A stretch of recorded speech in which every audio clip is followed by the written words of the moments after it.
Hello, this is Nolan. Welcome to my ENME351 Lab 7.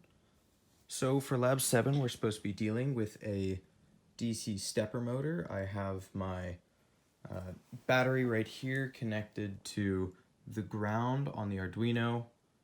Here's all the wiring. It looks messy here, but essentially these four go to 12, 11, 10, and 9 pins on the Arduino.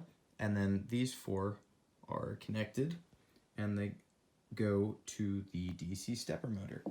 So to begin, what I did was I calculated the amount of steps it takes based on the inbox sent, where the phase was 2 and the number of poles was 8. And since I have a 25-to-1 gearbox, that gives me 800 steps per shaft. So now we're going to go over to the code. Very quickly, I've defined two different arrays, clockwise and counterclockwise, and then I reset the speed every time I upload a new Arduino code. So I essentially defined northeast, southwest so I can get a clockwise rotation, and then I did the reverse of that for counterclockwise. So you can see here when I upload, since I have a delay of 10 milliseconds and it just goes through each time, when I hook up my motor to my battery, it turns clockwise.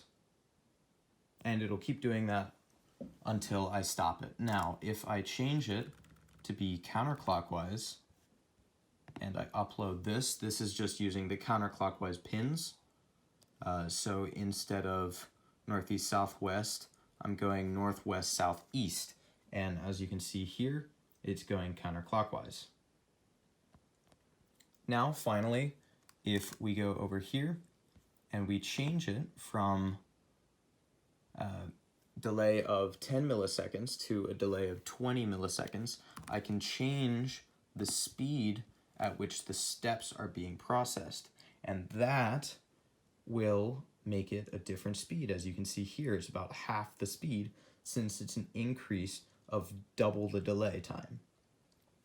So now to go on to the increments. First, we have an increment of 45 degrees.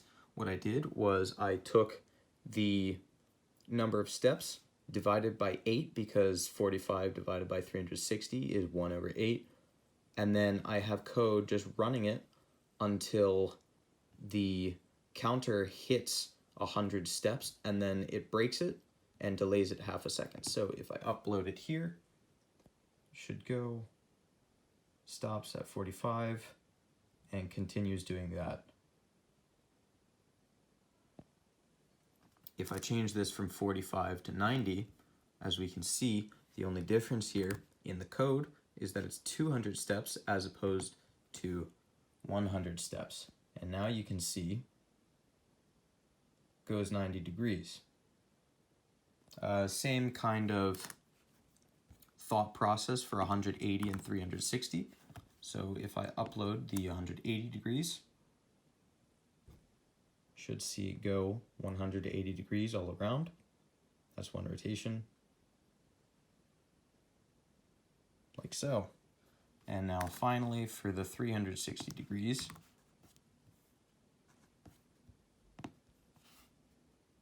again, all of these are the same, except for my code, for my logic, I have 800 steps per shaft revolution multiplied by whatever fraction is for the actual rotation increment.